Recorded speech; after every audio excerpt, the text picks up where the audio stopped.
তো আজ আমরা শিখব যে কিভাবে এমএস পেন্টে খুব সহজে এলজি লোগোটি বানানো যায়। তো প্রথমে এখানে এলজি লোগো বানানোর জন্য আমরা ওভাল শেপ ব্যবহার করব। দেখো শেপের মধ্যে এখানে ওভাল বলে একটা লেখা আছে।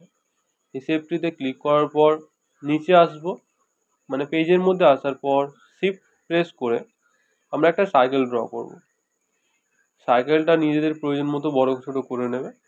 তারপর সাইজ লেখা আছে, দেখো এখানে সাইজের মধ্যে দিকে তোমরা চাইলে এটাকে মোটা বা সরু করতে পারো, বাট আমি এটা মোটায় রাখছি একটু থিকনেসটা। তারপর আমরা ইউজ করবো এখান দিয়ে লাইন শেপ। দেখো ওভালের একটু আগেই আছে লাইন। লাইন শেপ নেওয়ার পর কি করছি, আমরা এখান দিয়ে একটা স্ট্রেট লাইন ড্র করছি। কোথা দিয়ে লাইনটা ড্র করছি ভালো করে একটু লক্ষ্য করবে। এখানে দেখো একটা সেন্টার মতো আছে, মানে সেন্টার মিনস কি এখানে সমান আছে, টপের এখানে সমান দেখতে হবে।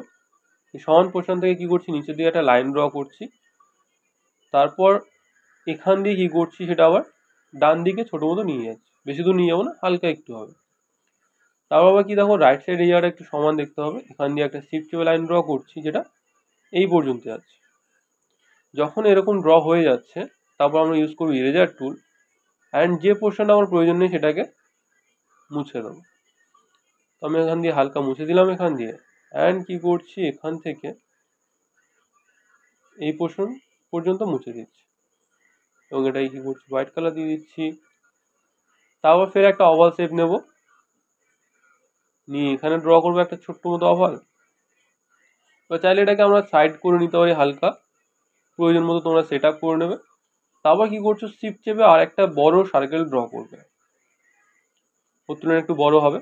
আর যদি শিফট চেপে ড্র করছি তাহলে পারফেক্টলি ড্র হবে। অ্যান্ড এটাকে কি করছি, আমরা মাউস দিয়ে বা অ্যারো কির মাধ্যমে ভালোভাবে সেট করে নিচ্ছি। যখন মনে হচ্ছে সব ঠিকঠাকই আছে, তো তখন আমরা কি করব, ফিল উইথ কালার এই যে টুলটা আছে এটা নেবো। নেওয়ার পর কালার প্যালেটে যাব আমরা। এখানে আমি রেড কালার ব্যবহার করছি, তোমরা চাইলে অন্যান্য কালার দিতে পারো।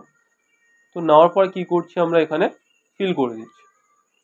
তারপর আমি এটাকে হোয়াইট করার জন্য কি করছি, ব্ল্যাক বর্ডারের উপর রাইট ক্লিক করব। দেখো রাইট ক্লিক করার সাথে সাথে কি কালার টুটা যেহেতু ফিল হয়, তো তার জন্য দেখো এটা হোয়াইট কালার হয়ে যাবে।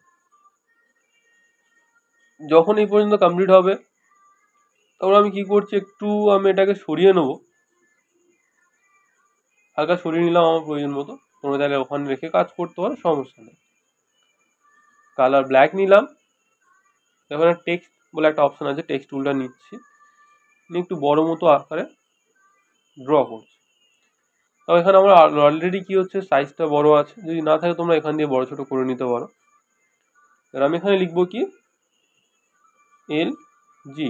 যদি আমরা আরো বড় করতে চাইছি তো অসুবিধা নেই, এখানে গিয়ে আমরা লিখে দিতে পারি 230 লিখে দিলাম, দিয়ে এন্টার করে দিলাম। দেখো আমার বড় হয়ে গেছে। অ্যান্ড এটাই কি করছি, আমরা এখানে সেট করে দিচ্ছি। তো এই হচ্ছে আমাদের এলজি লোগো। যদি মনে হয় যে একটু উপর নিচ হয়েছে, তো হালকা আপ ডাউন করে নিতে পারো চাইলে। তো এরকমভাবে ইজিভাবেই আমরা কি করছি, এলজি লোগোটা ড্র করতে পারছি। তো আজকের ভিডিওটা এই পর্যন্ত। যদি তোমাদের কোনো প্রশ্ন থেকে থাকে, কোনো অপশান বুঝতে সমস্যা হয়, তো অবশ্যই কমেন্ট করো। আমি চেষ্টা করবো ওই কমেন্টে রিপ্লাই দেওয়া এবং তোমাদের সমস্যাগুলো সমাধান করা। তো দেখা হচ্ছে নেক্সট কোনো ভিডিওতে। আজ এই পর্যন্তই থাকছে।